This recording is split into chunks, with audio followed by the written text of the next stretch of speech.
Olá, tudo bem? Seja muito bem-vindo a mais um episódio do podcast Trocando Ideias. Eu sou Karen Feldman, Head de Imprensa no GMI, e quero destacar que essa rodada especial do Trocando Ideias tem como principal objetivo conectar histórias, visões e aprendizado das pessoas e empresas protagonistas no transporte rodoviário de cargas brasileiro. Essa é uma produção especial do GMI que valoriza a força de quem transforma o setor todos os dias com liderança, inovação e atitude. A cada episódio, conversamos com empresários, executivos e lideranças que estão fazendo a diferença nas estradas, nas empresas e nas entidades do TRC. Hoje, vamos conversar com Roberto Mira Júnior, conselheiro do Mira Transportes, uma das maiores transportadoras do país, com atuação desde 1978. A empresa é referência no transporte de cargas fracionadas e na integração das regiões Sul, Sudeste, Centro-Oeste e Norte. Em 2024, ampliou seu escopo e passou a oferecer também serviços de transporte aéreo e cargas, reafirmando seu compromisso com a inovação, a excelência em logística e a expansão estratégica no Brasil. Vamos entender como o Mira vem se posicionando diante dos desafios do setor, os investimentos mais recentes e a visão do futuro que guia as próximas etapas da empresa.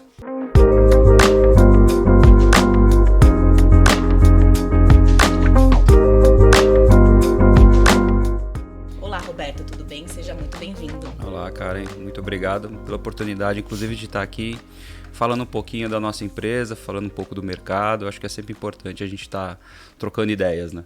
Com certeza.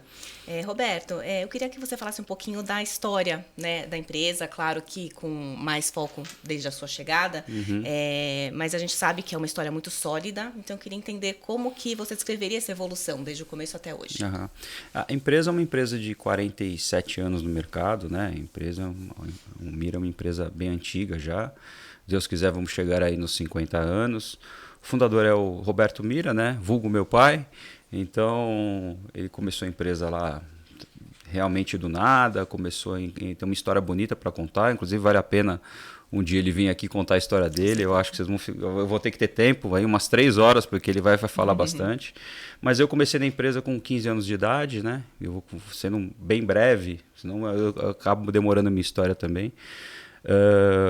Na época eu era quarto zagueiro do Palmeiras, na época do Infanto. Na época existia Infanto, eu ia subir para Aspirantes. E aí o treinador falou, olha, eu jogava bola porque era uma coisa que eu gostava, nunca me imaginei ser profissional.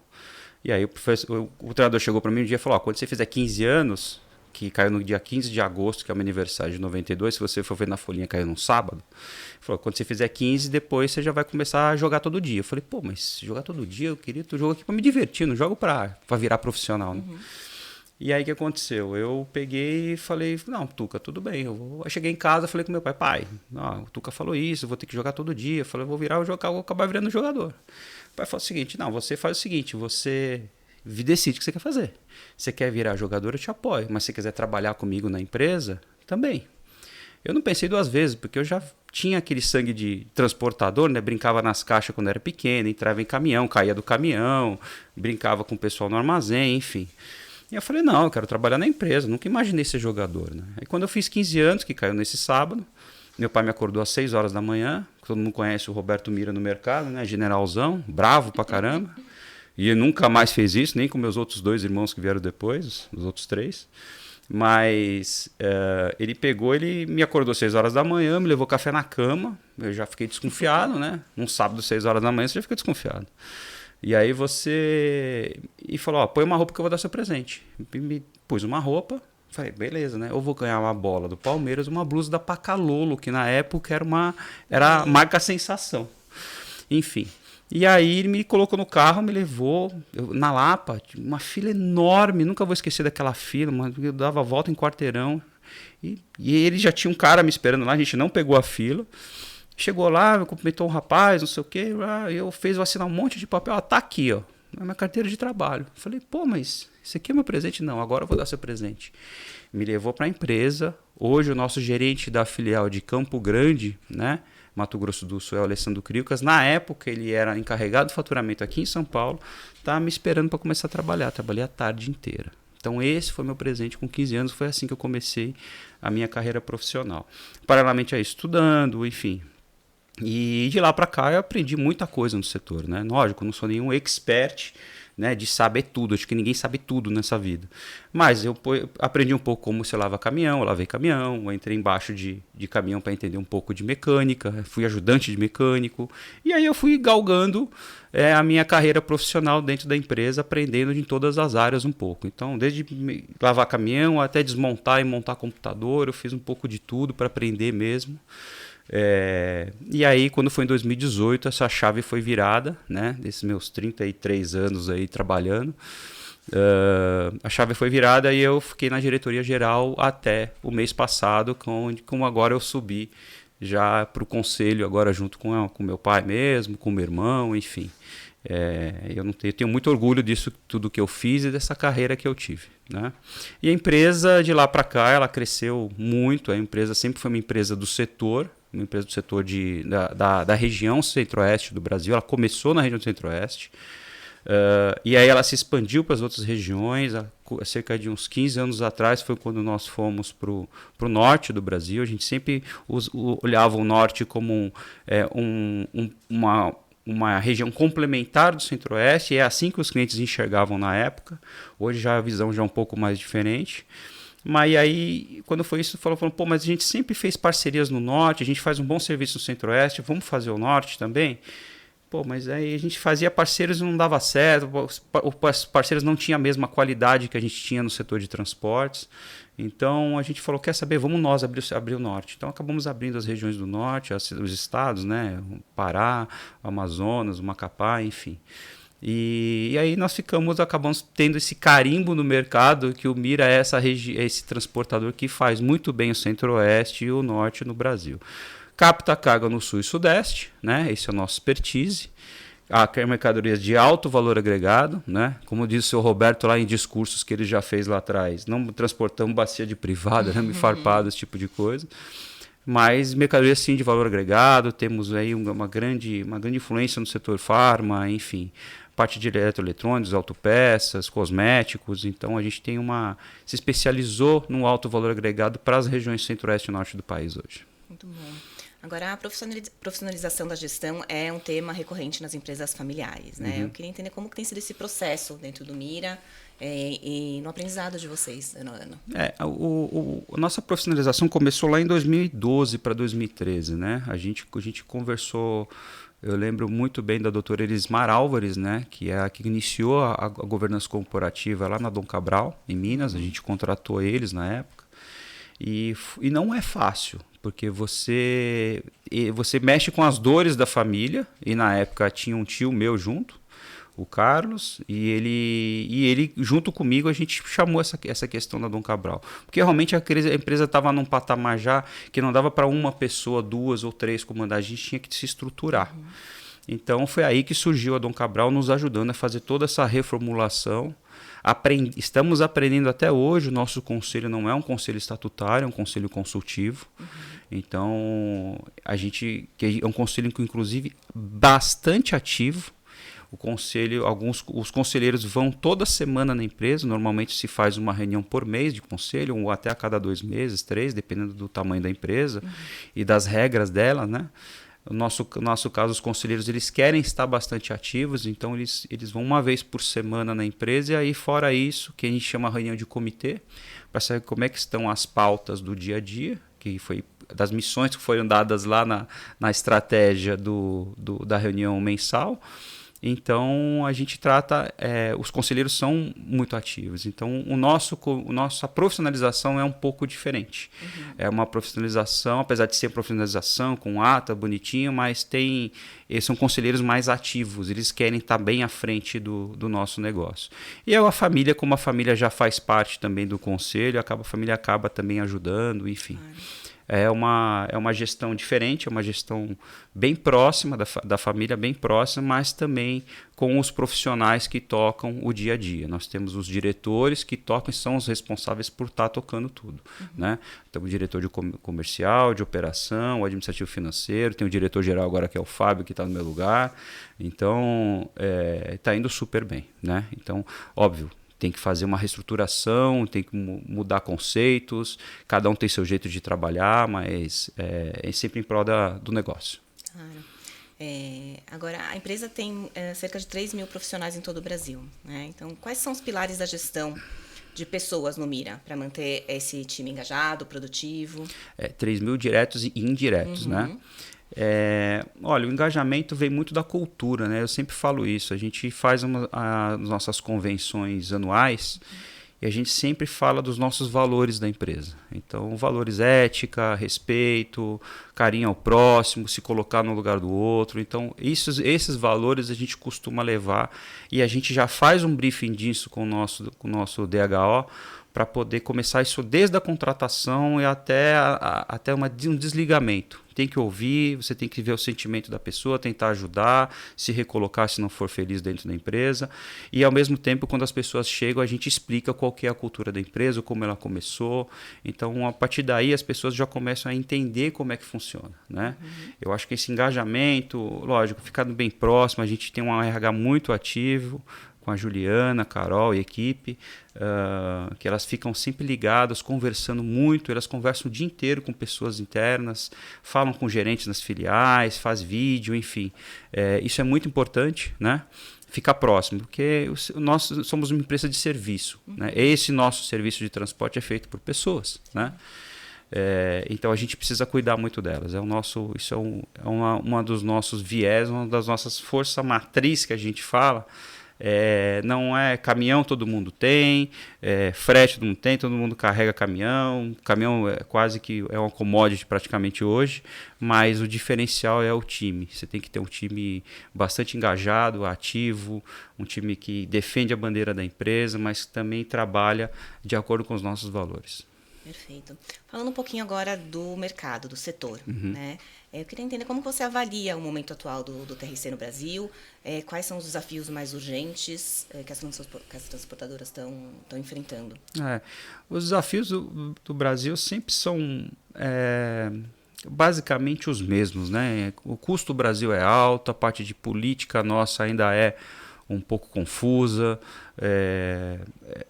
a parte estrutural, estradas, impostos muito altos, assim, trabalhar no Brasil. Outro dia eu estava falando com um outro empresário amigo meu, ele falou: Mira, quem faz transporte no Brasil, na minha opinião, faz em qualquer lugar do mundo. E eu fiquei pensando, ele falei, putz, ele tem razão. E eu viajei recentemente, ano passado, eu fui com um grupo do CETCESP lá para a China, a gente viu como eles trabalham, eles têm uma produtividade diferente da gente, mas eles são... existe apoio de governo, existe apoio de impostos. Eu não vou falar da parte de pessoas lá, porque realmente é diferente, a gestão de pessoas lá é uma coisa diferente na China, mas você vê que o tipo de trabalho lá, do setor de transporte, pelo menos do que a gente foi ver, tem uma regularidade.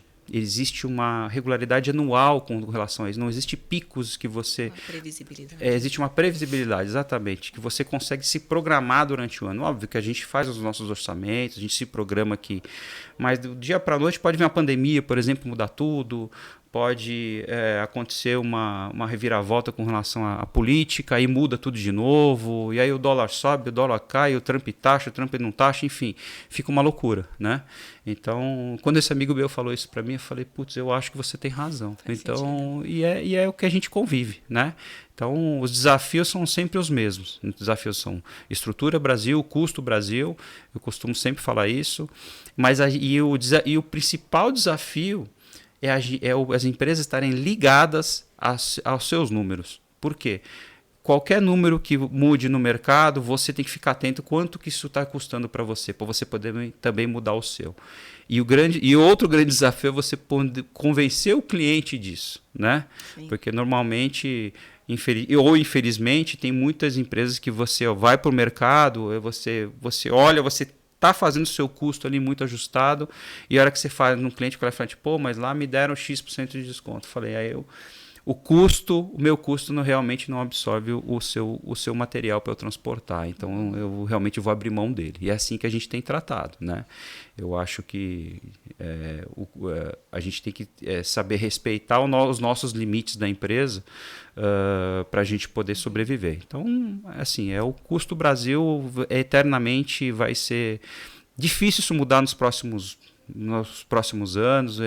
Existe uma política por trás, existe uma política que muda muito, e essa política faz a gente ter imprevisibilidades, né, grandes no nosso setor. Então cabe a nós ficarmos atentos com relação aos nossos custos para não dar um tiro na água. Agora, a Almira é referência no segmento que atua, né? Quais estratégias que vocês têm utilizado neste ano de 2025 para se manter como referência para os clientes e no setor como um todo? A gente cresceu muito rápido nos últimos 3 anos. Nós crescemos cerca de 47%. É muita coisa em 3 anos. Então, esse ano, a nossa ideia é a gente passar por uma reestruturação mesmo da empresa. Nós estamos avaliando filiais, reavaliando times, tudo isso, porque você crescer assim, muitas vezes em algumas áreas você fica meio desordenado. Então, nós precisamos dar um passo para trás, olhar para os lados, olhar de maneira macro e começar a colocar as peças no lugar novamente. Então, é um ano que nós estamos passando por reestruturação. Reestruturação desde o custo da mão de obra, desde um terceiro de limpeza até o custo do cliente dentro daquela operação que é alocada. E a gente sabe que com isso nós vamos fazer como é que eu vou dizer, uma limpeza, vamos dar uma boa olhada na carteira de clientes, né? Em pró da que a empresa fique saudável, né? Então, de uma maneira que a gente consiga fazer novos investimentos esse ano. Como a empresa cresceu demais, como eu disse, a gente precisa reestruturar o negócio, olhar para dentro, né, da empresa e para depois seguir adiante. Esse é um ano de reestruturação da empresa, coisa que a gente já fez no passado 3, 4 vezes, mas a gente nunca divulgou. Então, esse aqui é só mais um ano que nós vamos passar por isso. Muito bem.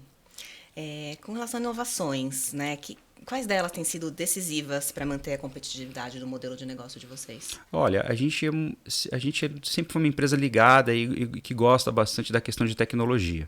Então, muita coisa de RPA, muita coisa de IoT, né, internet das coisas, agora, né, inteligência artificial. A gente está bem ligado com relação a isso. A viagem para a China não foi à toa, tem muitas viagens marcadas aí para outros lugares. Nós temos uma parceria com uma grande empresa de internet aqui também no Brasil de transporte, que é a Frete.com. Então a gente costuma estar bem ligado nessas questões.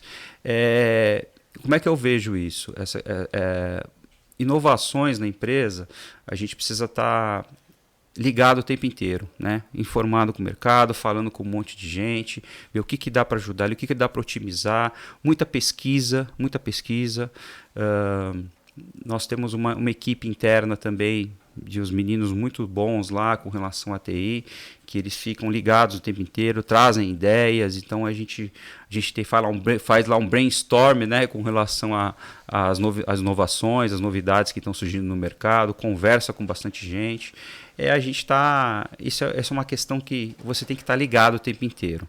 Não dá para você baixar a guarda disso em nenhum momento. Então a gente costuma olhar o mercado, conversar com bastante gente, pesquisar bastante, para a gente estar sempre na vanguarda e não ficar para trás, né? Quando você acha que você atingiu o ápice, é aí que você começa a cair. Joia. Agora, empresas com longa trajetória como Mira também carregam responsabilidades institucionais dentro do setor, né? Como que você enxerga o papel de grandes transportadoras na construção de um transporte mais eficiente, justo, moderno? Eu acho que essas não só as grandes empresas, mas acho que todas as empresas têm que ter uma responsabilidade nisso, né? Principalmente num país que a gente vive, a gente precisa estar engajado nessa parte social, nessa modernização. A Mira sempre prezou por isso, sempre fez uma questão de social muito forte, né? A gente tem, onde tem oportunidades, até os nossos colaboradores mesmo trazem algumas novidades para a gente. Júnior, putz, tem uma cidade lá que a gente faz de transporte, que tem um bairro que a gente faz entrega lá, que o pessoal está precisando de ajuda, a gente vai e ajuda. Então, assim, a gente... isso faz parte dos nossos valores, da nossa cultura. Lá atrás, quando a pessoa ela já entra com esses valores, né? Então a gente tem essa cultura de ajuda. Desde no passado a gente fez distribuição de chinelos, né? Eu não vou falar o nome aqui, mas muito tradicional do Brasil. Distribuímos em várias tribos indígenas já, e eles agradeceram, enfim. A gente costuma fazer bastante esse tipo de ação social, a gente é muito preocupado com isso daí, né? E a parte, lógico, tem que estar ao mesmo tempo vendo a parte ambiental. Hoje o ESG é essencial para as empresas, elas têm que fazer isso. Nós estamos num projeto aí que eu vou falar só o nome, mas eu não posso falar ainda como é que vai ser feito, porque isso é uma novidade no mercado. Se Deus quiser, nós vamos trazer isso ainda para esse ano. Mas crédito de biodiversidade, então é uma coisa que no mercado é uma novidade, que no setor ainda ninguém fez, mas nós já estamos fazendo isso. Nós vamos divulgar agora no segundo semestre algo muito relevante com relação a isso, que vai atentar o mercado para uma novidade aí que eu acho que vale a pena todos ficarem de olho. Muito bom.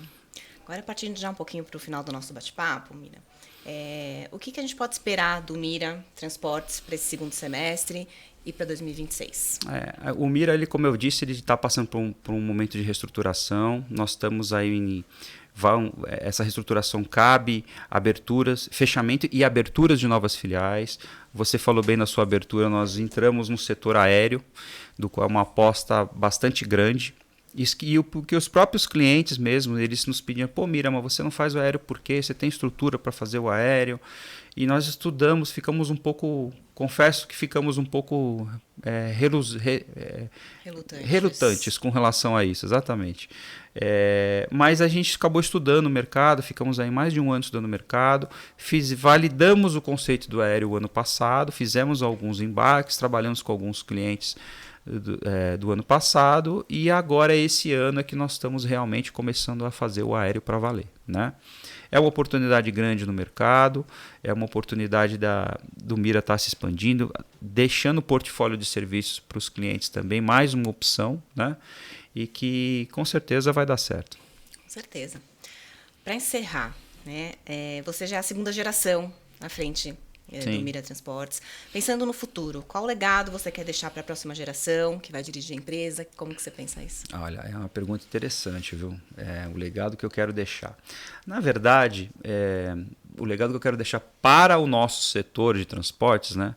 Eu acho que é uma palavra, resume uma palavra, trabalho, né? Hoje a gente vê muita gente querendo ganhar dinheiro com internet, aí fazendo, como é que fala? Todo mundo querendo virar blogueiro. Minha filha já teve essa vontade, ela tem só 14 anos. Falei, filha, não é assim. Você pode ser, mas a gente tem que se estruturar para isso. Não é fácil.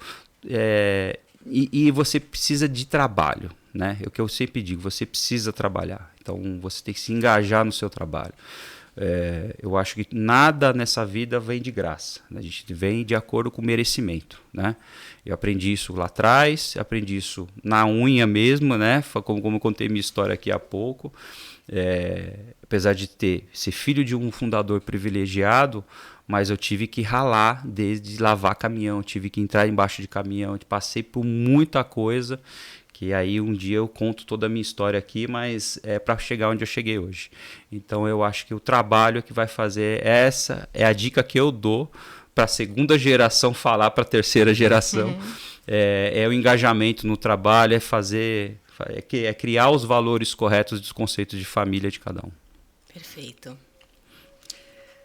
E assim a gente encerra mais um episódio do Trocando Ideias, com a presença do Roberto Mira Júnior, conselheiro do Mira Transportes, que compartilhou conosco uma visão clara, estratégica e ao mesmo tempo realista sobre os desafios e oportunidades no transporte no Brasil.